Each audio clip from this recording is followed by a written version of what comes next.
Olá, tudo bem com você? Vamos dar continuidade ao estudo do livro de Gênesis, né? Só antes de continuarmos ao estudo, eu peço para que você se inscreva no canal, ative o sininho, dê joinha, compartilhe com os amigos, tá certo? De repente é interessante até compartilhar com quem tem interesse no assunto, tá certo? É isso aí, um forte abraço, vamos ao estudo. Bom galera, como prometido, hoje é um vídeo à parte para falar a respeito das questões teológicas envolvidas entre o homem como a imagem de Deus, certo? Lembrando que o comentário que eu estou pegando aqui é do Champlin, tá? O Champlin que levanta puramente essa questão, tá? E é muito interessante porque é um comentário, né, como eu até citei para vocês, é o comentário mais profundo que eu tenho de todos aqui para falar. Então dá para extrair bastante coisa do texto, certo?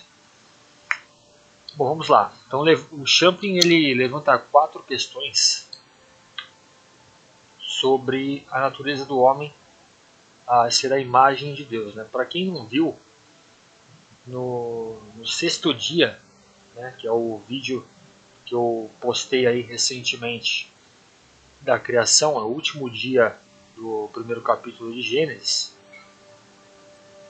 dos versículos 24 ao 31, inclusive, no caso, levantada a hipótese aí do homem ser imagem de Deus. Né? E aí, assim, no caso, a natureza ser espiritual, algo do tipo. Né? E aí tem aquela controvérsia toda, né, de que, na verdade, acho que até hoje, né, essa ideia ela é meio debatida, assim, é bem polêmica, né? Porque uns acreditam que de fato a imagem de Deus, o homem é a imagem de Deus, porque é como se a essência do homem fosse divina. Então, como Deus é divino, o homem é divino também por tabela. Outros já levantam a hipótese de que isso não é possível, por mais que o homem seja criação de Deus, criação divina, ele não pode se igualar ao homem, esse tipo de coisa, que o homem é finito e Deus não é. Isso é uma longa discussão aí, né, que pode ser levantada. E o Champlin, né, sabiamente, ele tentou descrever essas 4 possíveis questões. Né? Claro que isso aqui eu creio que está longe de ser definido, tá? Do meu ponto de vista, em relação à Bíblia. Tá? Não digo fisicamente, cientificamente, não. Eu estou me pondo estritamente em relação à visão bíblica, tá? Do que fala aí a natureza do homem em relação a Deus e a sua imagem. Vamos lá. Primeira questão, essa imagem é concreta ou espiritual? A imagem de Deus, no caso, é uma imagem concreta ou espiritual? Aí ele responde, essa imagem é concreta ou espiritual? Em primeiro lugar, deveríamos dizer que as discussões sobre os termos hebraicos e gregos envolvidos não nos ajudam muito a entender a questão. As palavras são por demais plásticas e ambíguas para que nos deem sempre indicações precisas. O termo grego eikon, por exemplo, que é o termo grego comum para imagem, quando se refere a um ídolo, necessariamente significa uma representação, de acordo com a qual a imagem não participa da natureza da divindade representada. Mas quando Cristo é chamado de eikon, de Deus, Colossenses capítulo 1, versículo 15, é difícil supor que isso não envolva uma participação real na natureza de Deus. Por igual modo, em Romanos capítulo 8, versículo 29, em 2 Coríntios capítulo 3, versículo 18, é difícil pensarmos que o texto não requer a ideia de participação na natureza essencial, de que os remidos assumem a natureza do Filho de Deus. Porém, não podemos provar isso meramente apelando para a palavra grega eikon. Chegamos a esse pensamento por meios interpretativos, não mediante definição de palavras. Bom, aqui no caso, galera, é basicamente assim. A ideia que ele levanta de primeira, né, é que a tradução da palavra não dá para se definir muito bem em relação ao que seria essa imagem. Né? No caso, o que deriva de eikon, não dá para se referir a algo que é natural, né? Realmente naturalmente espiritual ou algo do tipo, né? Ou seria uma, entre aspas, idolatria. Ele até utiliza aí, faz alusão ao ídolo, né? Que chamaria de ídolo, né? Meio que para querer se espelhar, digamos assim. Porém, quando ele fala aqui, ó, mas quando Cristo é chamado de eikon de Deus, que seria o que? A imagem de Deus, em Colossenses 1,15, aí ele levanta a hipótese de que isso é possível que seja real. Essa questão da natureza divina, ela é real, até porque Jesus foi igual a eu e você, qualquer um de nós que habitou o planeta. E ele foi o modelo mais perfeito que já existiu na Terra. O modelo humano, digo. E o cara foi chamado de ídolo, uma imagem de Deus. Então, isso eu suponho que deve ter sido essa a coerência do Champlin, tá? Posso estar enganado, claro, de que se Jesus foi feito de carne e osso, igual a você, o cara foi chamado de imagem de Deus, por que eu e você não podemos ser? Essa é uma questão interessante. Claro, também em relação a Jesus vão falar, né, que dependendo da tradição aí, da religião, vão falar que o Jesus é o único filho de Deus, isso é impossível, tal coisa. Tudo bem, não vou entrar nessa questão, né, pelo menos não por hora, porque não é o caso, tá? Bom, o outro ponto levantado aqui, o Champlin fala assim: sabemos que o idioma hebraico usava mais termos concretos. No Antigo Testamento há muitas declarações sobre Deus, de natureza antropomórfica. Se as considerarmos literalmente, então obteremos a ideia de um mero super-homem. No entanto, João capítulo 4, versículo 24, lembra-nos de que Deus é Espírito, e isso nos permite entender que todas as descrições bíblicas de Deus são simbólicas, não revelando realmente a natureza do seu ser. As experiências e as pesquisas têm mostrado a realidade do Espírito, em contraste com a matéria, mas até agora não se conseguiu nenhuma descrição da essência de um Espírito. Nem a teologia nem a ciência conseguiram ainda chegar a esse ponto. Penso que chegamos mais perto da verdade supondo que, quando o homem foi criado à imagem de Deus, não devemos pensar em modalidade de imagem física, de aparência de ser, como se o homem duplicasse, ainda que imperfeitamente, o formato de Deus. Antes, devemos abandonar toda a ideia concreta material sólida, apesar de o homem fazer parte da natureza, porquanto seu corpo até foi feito de pó da terra, além de que compartilha de certos aspectos da vida animal. Ele também foi criado à imagem de Deus. Porém, o que significa isso? Bom, aqui basicamente o que o Champlin está falando, tá? Que ele está lembrando que em João, realmente, lá no versículo que o João fala que Deus é Espírito. Seria essencialmente imaterial, não seria nada material. No início, né, é passado a ideia de um Deus antropomórfico, ou seja, a forma de homem, a forma humana, certo? Só que entraria um pouco em contradição com as tal das propriedades de Deus lá, né? A gente sabe que isso aí é famosíssimo até, onipotente, onipresente, onisciente, justo e bom, né? Só que essa ideia, no caso antropomórfica, que ele passa na Bíblia, é de fato um pouco controversa. Por quê? Um ser que é onisciente sabe de tudo. Onipotente pode tudo. Onipresente está presente em tudo. Ou, em últimas palavras, ele dominaria tudo. Tá, e como que pode ser um ser à forma de homem? Porque um homem, no meu caso, eu não estou presente em todos os lugares com essa minha forma física. Eu não estou. Então, assim, já entra em contradição. Essa é uma questão, no caso, que pode ter sido levantada aqui. Porém, uma coisa interessante que o Champlin fala é que, embora essa ideia de espírito que é levantada aqui no livro de João, né, no Novo Testamento, até hoje, embora muitas pesquisas que mostrem a questão entre espírito e matéria, cada vez mais a gente tem pesquisas aí mostrando que de fato há algo a mais, né, do que a matéria. Até hoje ninguém teve a condição de identificar, né, ou pelo menos chegar na conclusão de que, tipo assim, qual é a natureza do espírito, entendeu? O que define o espírito, para a gente saber, por exemplo, né? Até hoje ele comenta aqui que ninguém, ou pelo menos, né, até aquela época, né, quando foi escrito, se eu não me falha a memória, foi escrito aí na época dos anos 70, tá? Esses comentários.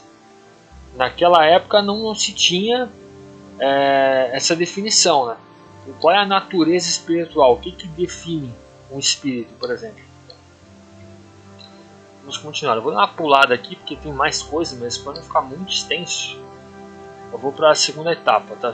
Segunda questão. Qual é a condição metafísica da imagem dada ao homem? Aí ele responde: quando Deus criou o homem, insuflou nele algo de sua própria natureza, de tal modo o homem recebeu algo da essência divina? Alguns respondem que sim e outros que não. A ideia da fagulha divina requer alguma forma de participação na essência divina. O estoicismo, de sua doutrina das emanações do Logos, o fogo eterno, necessariamente pensavam no homem como um real participante da substância ou essência de Deus. Qualquer teoria de emanação ou panteísta, que no caso panteísmo é Deus em tudo, tá? Requer essa ideia. Quase todos os teólogos judeus e cristãos têm relutado em ver qualquer participação real do homem na essência divina, preferindo usar termos como semelhança, aparência e etc. O homem teria sido criado parecido com Deus, embora sem a natureza essencial de Deus, em qualquer sentido real. Essa semelhança em seguida é explicada em termos de qualidades ou atributos morais, racionais e espirituais, e nunca em termos de natureza essencial. Então, aqui o que eu percebo é o seguinte: o que ele está falando é o seguinte: existe uma ideia, tá, de que existe como se fosse uma centelha divina, que seria a parte de Deus dentro do homem, tá certo? Eu não vou entrar em questão aqui se o que eu acho que é ou não é. Eu não estou aqui muito para colocar o meu ponto de vista, estou aqui para analisar em relação ao texto bíblico, né, o que a gente pode tirar dessas questões, tá certo? Aqui que existe a hipótese, uma ideia da fagulha divina, que é no caso Deus dentro de cada um de nós. Aí de onde vem essa ideia? Vem essa ideia porque, como há uma ideia também que a criação, o Deus no momento do ato, isso falando por mim, tá? Ele é como se a criação saísse de dentro dele. Não é uma coisa assim, tipo, Deus de um lado e aí do nada assim, a criação em um determinado momento separado. Há uma ideia bem forte, tá? O panteísmo ele tem uma ideia disso, assim, né? De que é como se Deus fosse a criação. Não há como Deus se separar da criação. É como se a criação fosse uma parte de Deus. E aí, a partir do momento que ele inflou, né, ou insuflou, como diz o Champlin aqui, necessariamente tudo que veio depois é divino. Então, se o homem ele participa da criação hoje, é porque ele tem a tal da fagura divina, a tal da centelha divina, né, que é comumente falado aí, no caso lado um pouco mais fechado, né, mas comumente falado, centelha divina, que aí seria a essência de Deus no homem.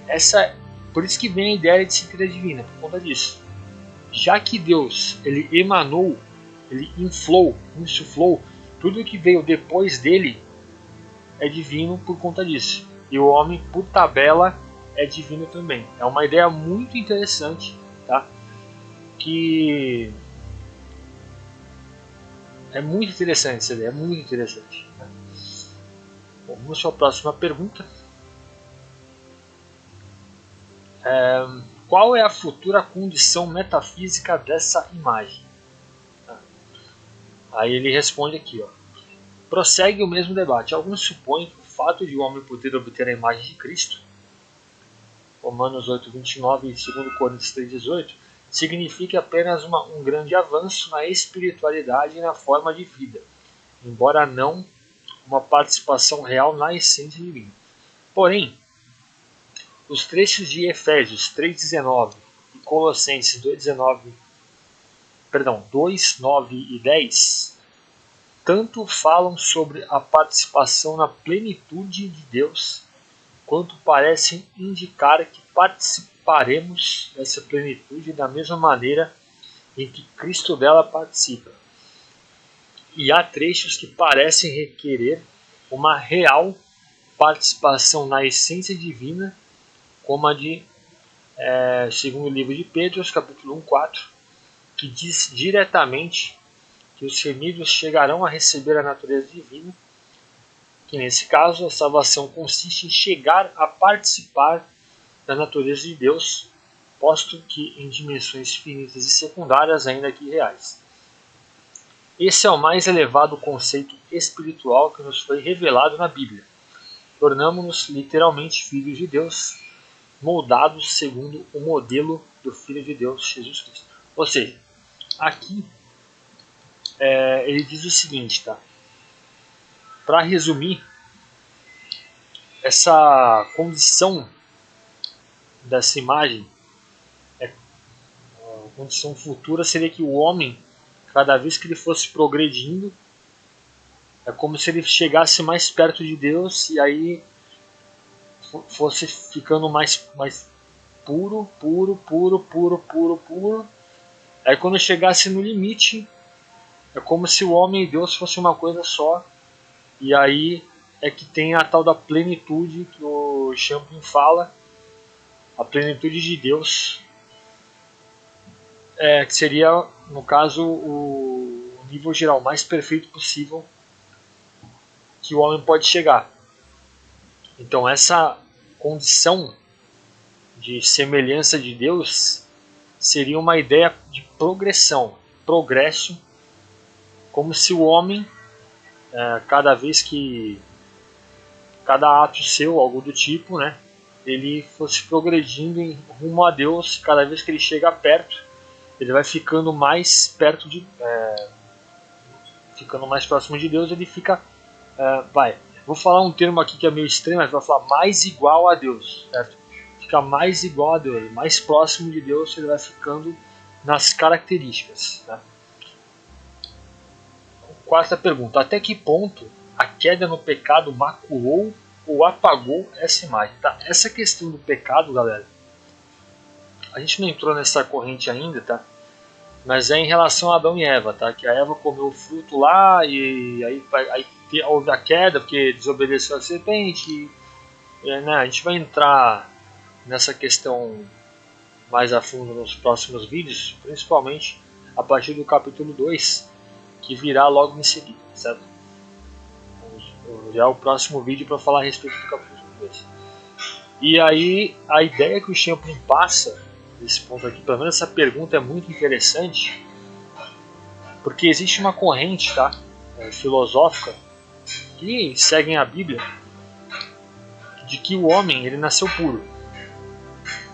Ele não teve nenhum problema, nasceu livre, né? Tanto é que no começo de Adão e Eva lá, o homem e a mulher estavam pelados, certo? Estavam sem roupa, por quê? Porque aquilo ali simbolizava a pureza, a liberdade, tudo. Eles poderiam fazer tudo, por quê? Porque eles nasceram prontos. Essa é a ideia, no caso que essa queda ela passa. E aí, a partir do momento que houve o fruto proibido lá, a ingestão do fruto proibido, que aí o homem sujou a imagem. Então ele ficou pecador e aí tudo mais veio depois. Essa é uma ideia teológica que é passada, tá certo? Por isso que justamente foi essa pergunta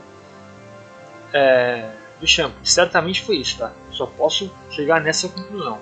Esse é o meu ponto de vista. Ele vai falar o seguinte: muitos eruditos liberais não levam essa questão a sério. Eles creem que os homens tateiam em busca de Deus usando todo tipo de linguagem e metáfora, que na verdade não nos transmite a verdade. Eles supõem que argumentos sofisticados sobre essas questões, com suas inevitáveis distorções de palavras e distinções exageradas, não nos dizem muita coisa. Porém, creem que deveríamos assumir uma atitude otimista.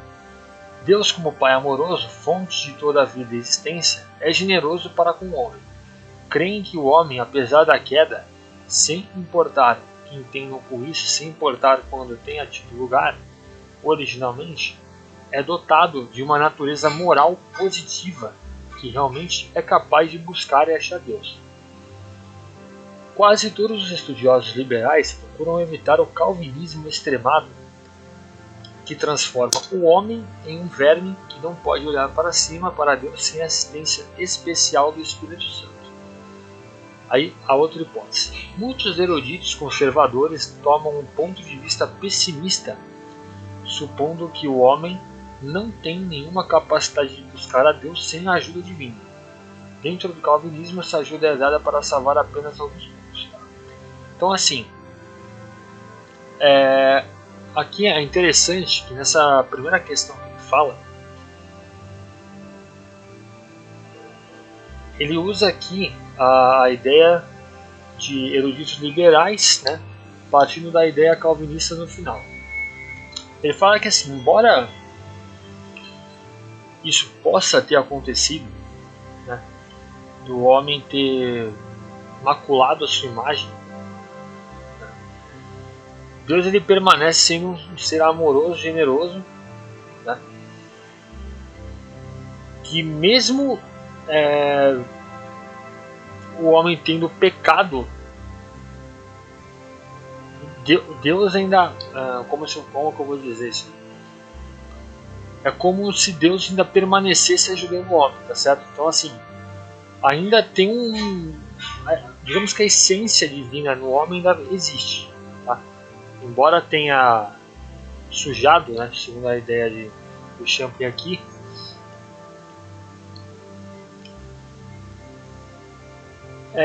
assim, o homem permanece sendo a imagem de Deus e por isso o Deus ainda ajuda, etc. Vale ressaltar que o Champy ainda cita aqui nesse primeiro ponto que, assim, o que eles falam, na verdade, não tem muito como tirar conclusões, porque eles até evitam essa ideia de calvinismo, de calvinismo extremado, que aí o Champy fala transforma o homem em um verme que não pode olhar para cima para Deus sem assistência especial do Espírito Santo. Quer dizer, o homem seria um ser, não vou dizer, não independente, um ser impotente. É como se o homem não tivesse condições de salvar a si mesmo sem a ajuda de um ser, de um Deus maior, um ser maior. Que no caso é o que a ideia da letra B ela confirma, tá? Exatamente isso. Que o homem hoje ele não tem condições de salvar a si mesmo se não tiver uma ajuda exterior. Essa é a ideia do levantamento B. O C, ele fala da favor divina. Ele fala assim, a favor divina é uma ideia que afirma que a natureza divina está no homem, que seus próprios esforços são capazes de atiçar essa fagulha, com a ajuda de estímulos externos, levando o homem a buscar encontrar Deus sem a necessidade de uma intervenção radical da parte de Deus. Ou seja, é interessante falar o seguinte, essa ideia da letra C, eles falam o seguinte, o fato de Deus já estar dentro do homem, o homem não precisaria buscar Deus fora dele. É como se o homem por si só, como Deus já é apoio do homem, então o homem ele por si só ele pode encontrar Deus por ele mesmo. Não necessariamente Deus precisa chegar e ajudá-lo para ele descobrir Deus, entre aspas. Essa ideia que eu entendo, sabe? É muito interessante essa ideia também. A outra hipótese, o arminianismo concorda com a depravação humana.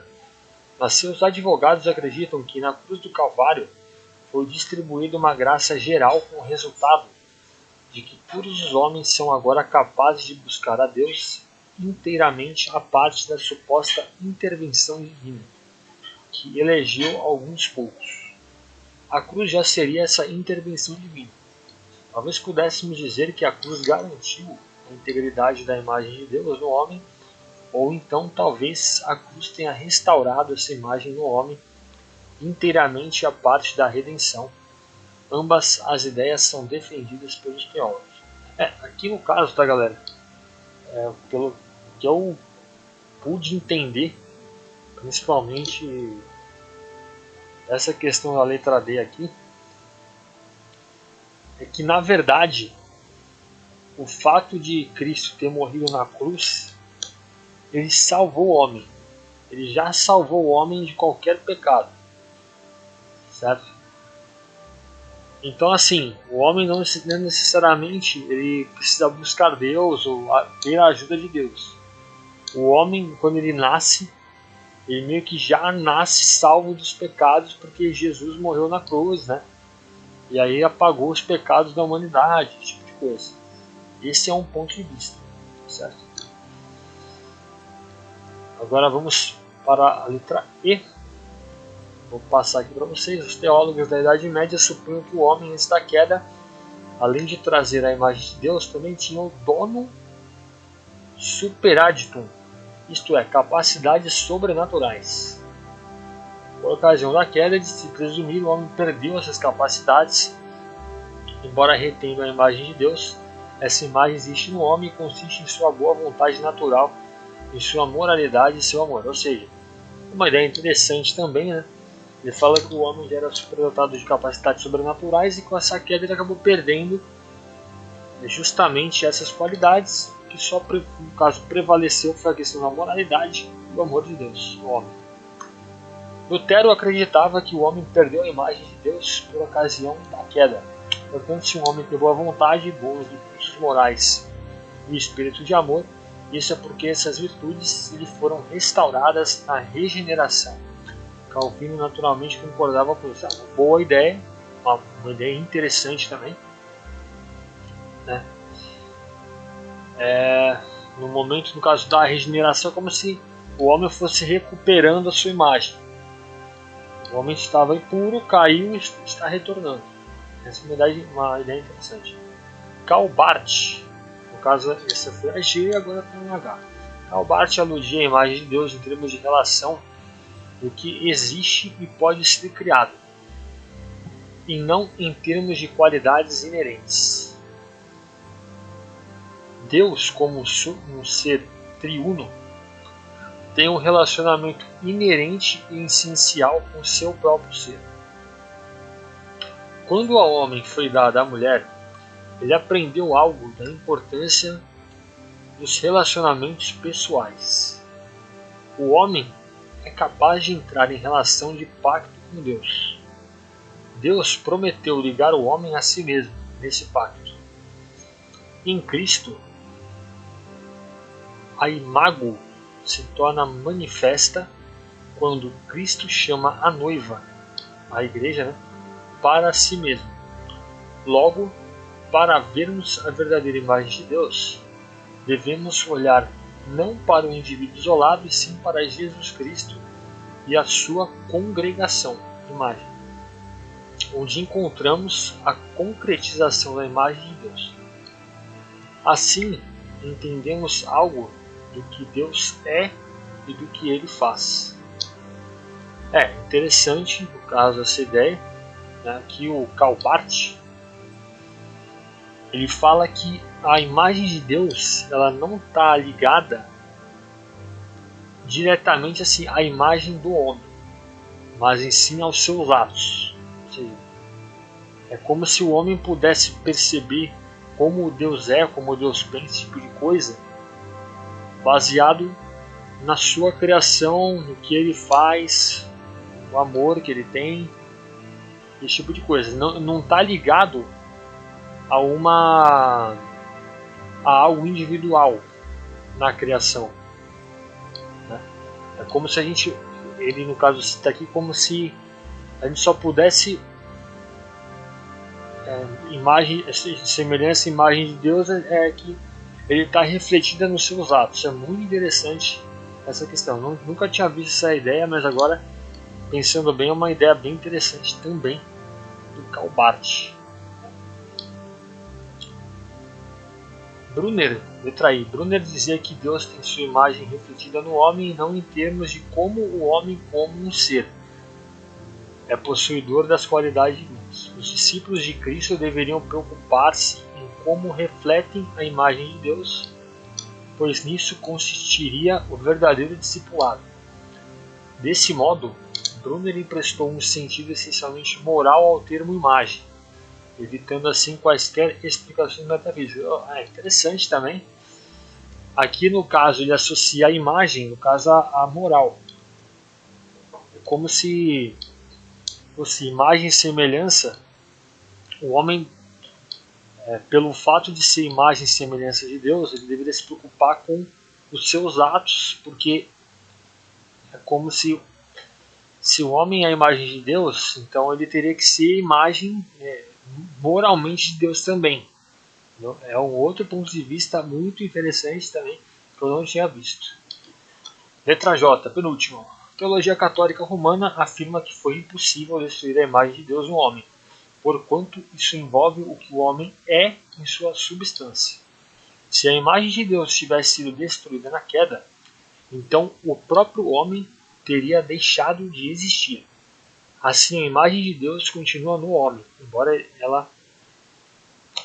precise ser ajudado pelos meios da graça ministrados através da igreja, incluindo os sacramentos, para que chegue a fruir sob a forma de redenção. Mas, visto possuir verdadeiramente a imagem de Deus, o homem pode buscar a Deus sem nenhuma intervenção divina. Por essa razão, a teologia natural seria válida, e não somente a teologia sobrenatural ou revelada. O homem poderia ser levado por Deus ao conhecimento dele, mediante a razão e a natureza. Ou seja, essa é uma ideia que foi citada, acho que na primeira ideia aqui que Champlin levantou, que apesar da queda, o homem ele permanece sendo divino. Ele permanece sendo a imagem de Deus e não precisaria de meio externo para chegá-lo. Essa é a ideia, no caso aqui, que eu pelo menos retirei desse texto, dessa parte, né, do J. E aí, no caso, né, ele não descreve aqui, ele fala que basta a teologia natural para resolver essa questão, não teria que ser algo metafísico ou sobrenatural. E o último, a teoria da evolução. Aqueles que creem na evolução teísta pensam que os teólogos têm posto a carroça diante dos bois. Segundo eles, o homem começou como um animal selvagem e desde então vem evoluindo e não evoluindo. e continua a evoluir por causa de meios naturais, porque Deus o ajuda a fazê-lo, através de ensinamentos espirituais. Desse modo, a imagem de Deus está sendo formada no homem. O homem não a perdeu subitamente em algum ponto remoto do tempo. Ou seja, essa é uma ideia muito interessante, tá? Que na verdade assim, o homem em momento nenhum ele perdeu a sua imagem divina, certo? Ele fala o seguinte, que essa imagem que o homem tem, na verdade, é como se o homem ele nascesse. O homem, só lembrando, tá? Quando eu falo homem, não é homem e mulher, é homem sexo masculino e mulher feminino, tá? O homem é o homem como espécie, o homem em geral, tá? É como se essa imagem de Deus ela fosse progressiva. Por isso que ele fala que em momento nenhum se perdeu no tempo. Por quê? Porque o homem já nasceu com ela e vai viver eternamente com ela, porque intrinsecamente o homem é um ser divino. O que dá a ideia, no caso, aí da teoria da evolução, que aí, conforme vai passando o tempo, essa imagem de Deus, essa semelhança de Deus, ela vai progredindo. Muito interessante também essa ideia. Uma ideia, entre aspas, é meio biológica, né? Pode considerar em relação à imagem do homem. Bom, pessoal, é isso que eu tenho para falar. Espero que vocês tenham gostado do vídeo. Foram hipóteses aí que eu gostaria de levantar a respeito da natureza do homem.